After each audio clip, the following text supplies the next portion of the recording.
বাংলা দলের সামনে টানা ৩ ম্যাচ জয়ের তথা হ্যাট্রিকের হাতছানিত স্বাগতিক ত্রিপুরা দলের সামনে পরাজয়ের এরকম পরিস্থিতিতে শনিবার থেকে এমবিবি স্টেডিয়ামে শুরু হলো ত্রিপুরা বনাম সফরকারী বাংলার মধ্যে রঞ্জি ট্রফির 4 দিনের ক্রিকেট ম্যাচটি।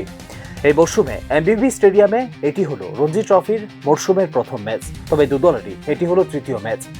শনিবার ম্যাচের প্রথম দিন পৌঁছে জিতে প্রথমে বোলিং করার সিদ্ধান্ত নেয় ত্রিপুরা।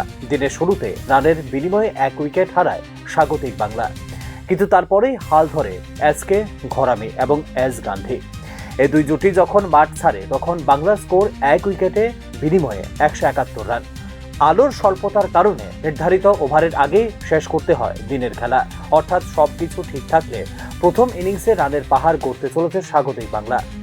বাংলা দলে আন্তর্জাতিক খ্যাতিসম্পন্ন তারকা পেসার মোহাম্মদ সামির মতো বোলার থাকলেও ত্রিপুরার ভরসা গত বছরে 35 উইকেট শিকারী পেস বোলার তথা দলনায়ক মণিশঙ্কর মুরা সিং। যদিও এবার এখনো চেনা মেজাজেও উইকেট ঘাতক হিসেবে গত 2 ম্যাচে তাকে দেখা যায়নি, তবে ঘরের মাটিতে মণিশঙ্করকে তার পুরনো মেজাজে ফিরে আসতে হবে বলে মনে করছেন ক্রিকেট অনুরাগী মহল। স্পোর্টিং উইকেট থাকলেও এমবিবি উইকেটে রান আসবে বলে অভিমত ক্রিকেট বিশেষজ্ঞদের।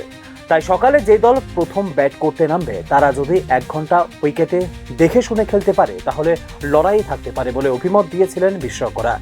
তারপরেও টসে জিতে কেন বোলিংয়ের সিদ্ধান্ত নিল ত্রিপুরা তা নিয়েই উঠছে প্রশ্ন। ম্যাচে ফিরতে হলে দ্বিতীয় দিন রবিবার ত্রিপুরার দ্রুত উইকেট শিকার করতে হবে বলে অভিমত ক্রিকেট বিশেষজ্ঞদের। Bureau report, news now.